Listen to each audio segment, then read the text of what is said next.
Hello, हमारे बीच में रोशन राज प्रदुमन परदेसी जी आगे आपका मंच पे स्वागत। कि बाबा परमेश्वरनाथ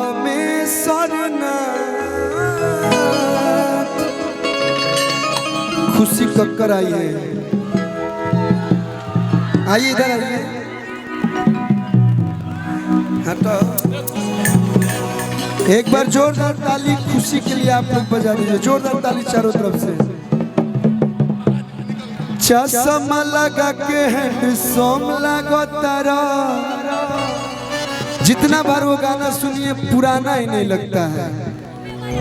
आशु बाबा ने लिखा है। स्वागत है आपका, बैठिए। इसके बाद हमको लगता है आप मोनू अलबेला भाई आई बने, स्टाइलिस्ट हीरो हमारे प्रदुमन भैया, रोशन भैया, दोनों लोग आइल बा लोग, दोनों भैया लोग के स्वागत बा। आइए आइए इधर। अरे वाह, कलाकारन के अभी तो मेला लगल बा। एक बार जोरदार ताली दोनों भैया लोग खातिर बजा दी लोग, आप लोग दोनों भाई लोग खातिर। नरे नरे नरे नरे नानो, हाँ ऐसे ही गर्दा गर्दा कबारी रही है। हाँ जी, एक लाइन। कि बाबा परमेश्वरनाथ अकेले बार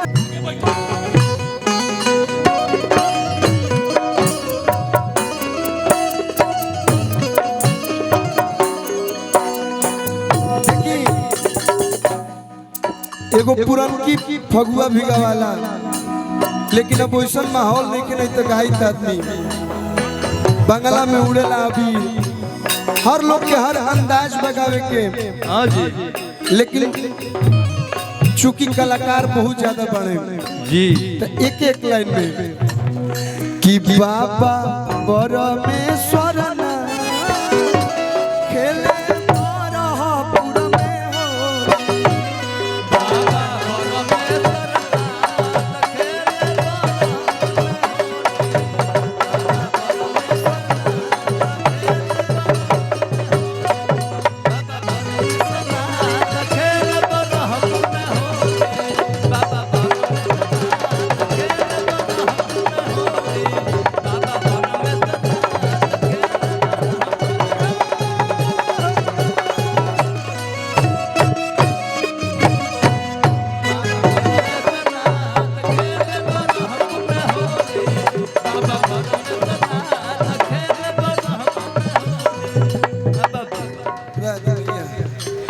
क्या भैया। हम अरविंद अकेला है, अरविंद अभियंता थोड़ा नहीं जो चुटकिला सुनाता रहा। हाँ हाँ नंठी बजा दी लड़का हो सब हमारा उम्र के बस रुआ गार्जियन हो गए। चल चल जाता ना हाउ वाला लड़का होला सनु उ लूडो खेलेला सा अजे छाका आई त छाका छाका।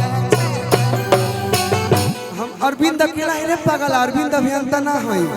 माननीय अरविंद अभियंता जी जो चुटकुला सुनाते हैं, अगला साल करा के बोला एक लाइन भाई खाती। काहे खाती हाला घरे होता भौजाई, हमारा के साफ साफ दोना बताई। गाँव जवार जुटल जुट गई टोली, साफ सुथरा बात बतावा कि तू पति के संगे रहबू कि देवर के संगे। तो लड़किया कह दिया कि मारो मरदा के गोली, मारो मरदा के गोली खेलम देवरे से हो, मरदा के गोली खेलम देवरे से हो। अरे काहे खाती हाला घरे होता भौजाई,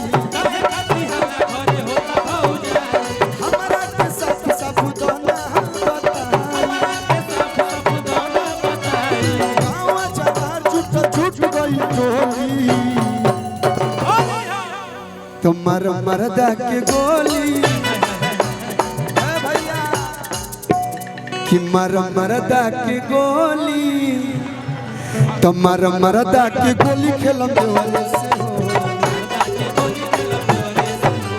मरदा के गोली। लेकिन भैया आशुतोष भैया पिछला बार एगो होली लिखल रहल कि आज रंग के बनाई दे हम मोर तो देवरू के डाल हो रंगवा तो देवरू के डाल हो रंगवा उठे लहरिया पोरे पोर। यही टीना पे एगो गाना हिट भइल बा लोकगीत जवन मजा पियावा में रजाई न तो कियावा में कि कोलू पूछे कब होई बुलर को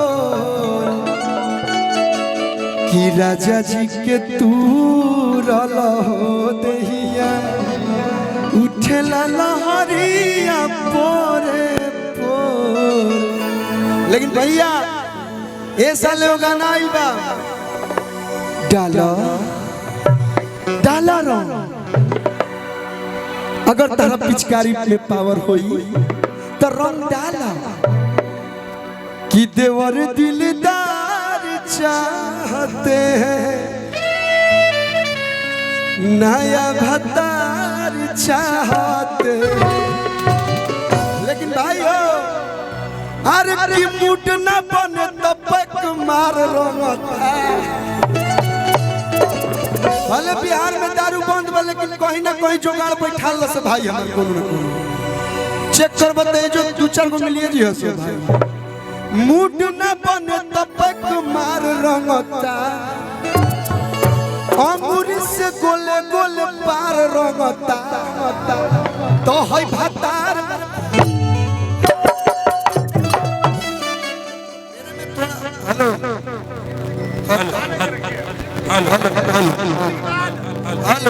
हेलो हेलो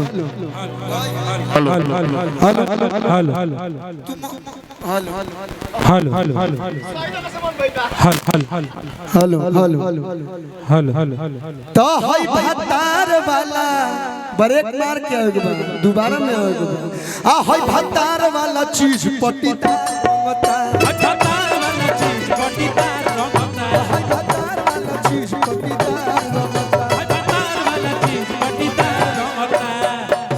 लेके रंग लाला काई हलका लगावता ओहो मट्टी लगन के साथ ही पुरावता। बुरा न मानो होली है बुरा न मानो अरे तो है खाजा के छोड़ के कसार रंगता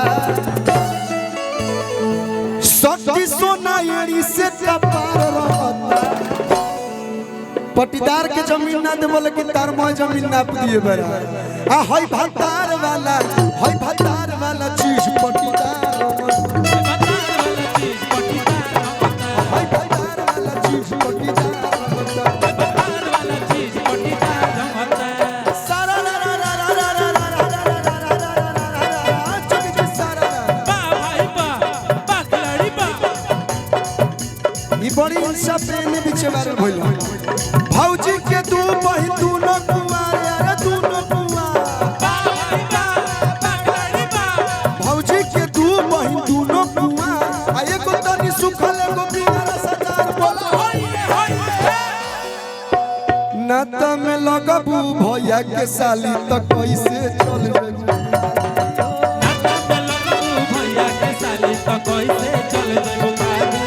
अरे कैसे चल जेबू खाली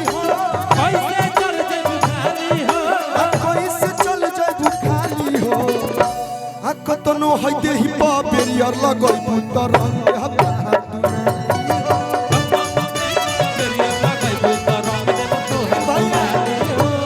एगो बचपन में गीत गौले रहनी बड़ी बार भइल रहे नान्हे सामान तार करे बड़ी तो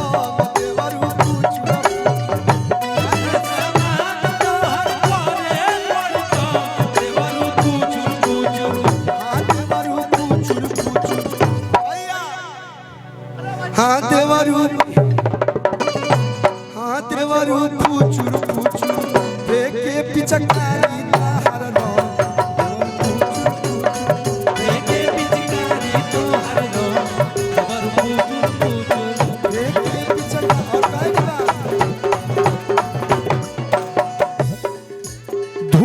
मचल दसियाओं में यार खेलेला सभे होली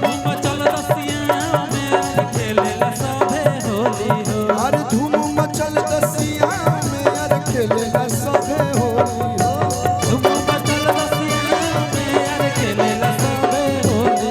अरे गोलू भाई तबला बजावा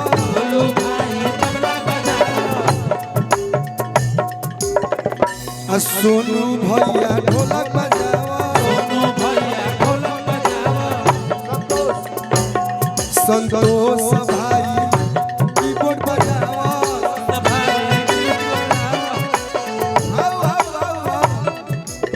लसीन मलिंगा के भाई राहुल भाई बेंजो बजावा करिया भाई करिया भाई पॉइंट बजावा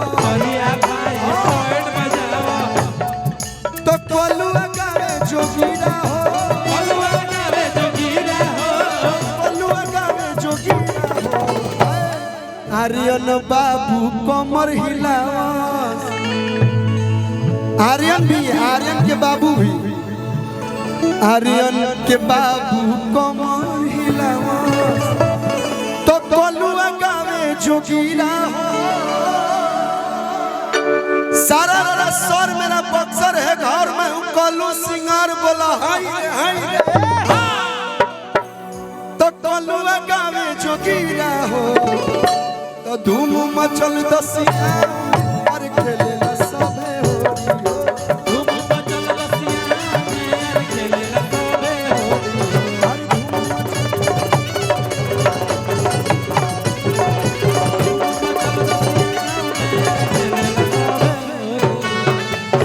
बहुत बहुत धन्यवाद। और अभी हम जात नहीं खी अभी बबुआ के बर्थडे में आइल तो सुन तनी बढ़िया बढ़िया भोजन बनल बा तो खाई के हमनी के